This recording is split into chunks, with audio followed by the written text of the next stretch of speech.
దేవరపల్లిలోని భాష్యం school నందు UK's మరియు 10వ తరగతి నుండి పై తరగతులకు ప్రమోట్ అవుతున్న విద్యార్థులకు గ్రాడ్యుయేషన్ డే ఘనంగా నిర్వహించి పట్టాలను అందించారు. ఈ సందర్భంగా ప్రిన్సిపల్ పి పేరయ్య నాయుడు మాట్లాడుతూ ఉపాధ్యాయులు, తల్లిదండ్రులు విద్యార్థుల ప్రగతిని గుర్తించి ప్రశంసించడం ద్వారా చదువు పట్ల విద్యార్థులలో మరింత ఆసక్తిని పెరుగుతుందని చెప్పారు. ప్రతి విద్యార్థి ఎవరికి వారే ప్రత్యేకమని వేరొకరితో పోల్చడం, ఒత్తిడి తెచ్చేలా వ్యవహరించడం మంచిది కాదని అన్నారు. వారి వ్యక్తిగత ప్రతిభను గుర్తించి ప్రోత్సహిస్తే విద్యార్థులు అద్భుతాలు సాధిస్తారని తెలిపారు. అనంతరం విద్యార్థులు ప్రదర్శించిన నృత్యాలు అందరినీ అలరించాయి. ఈ కార్యక్రమంలో chance principal Shaik Shabana, vice principal Venkateswararao, Sudiksha, ఉపాధ్యాయులు, తల్లిదండ్రులు, విద్యార్థులు పాల్గొన్నారు.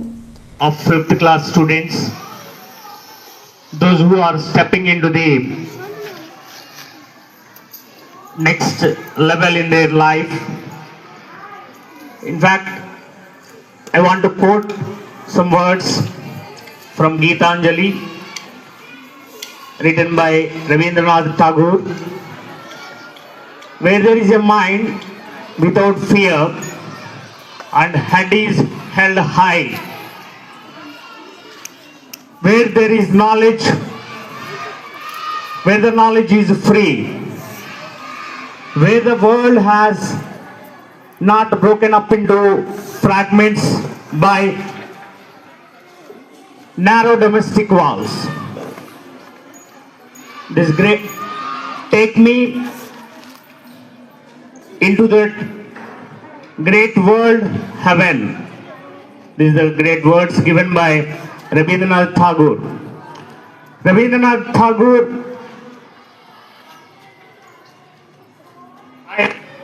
world ఎలా ఉండాలి, మన ఉండే ప్లేస్ ఎలా ఉండాలి అనేది ఆయన మాటల్లో, భయం లేని మనస్సు, తలెత్తుకొని నిలిచే స్థలం, జ్ఞానం స్వేచ్ఛగా అందుబాటులో ఉండాలి, సంకుచిత భావాలు, గోడలు లేని స్వేచ్ఛా ప్రపంచంలోకి నన్ను తీసుకొని వెళ్ళు, అటువంటి స్వర్గానికి మార్గం చూపించు అని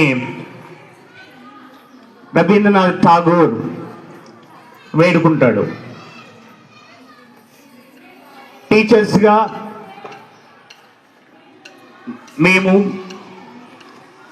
ఒక సంస్థగా, ఒక విద్యా సంస్థలో, ఒక విద్యా సంస్థ ప్రణాళిక కానీ, తల్లిదండ్రులు కానీ ఒక పిల్లల్ని అటువంటి భయం లేని, ధైర్యంగా తల ఎత్తుకుని నిలిచేలాగా, విద్యార్థులు స్వేచ్ఛగా జ్ఞానాన్ని సముపార్జించేటటువంటి పరిస్థితుల్ని కల్పించాల్సిన బాధ్యత మనందరిపైన ఉంటుంది. అటువంటి ఎన్వైరన్మెంట్ని క్రియేట్ చేయడంలో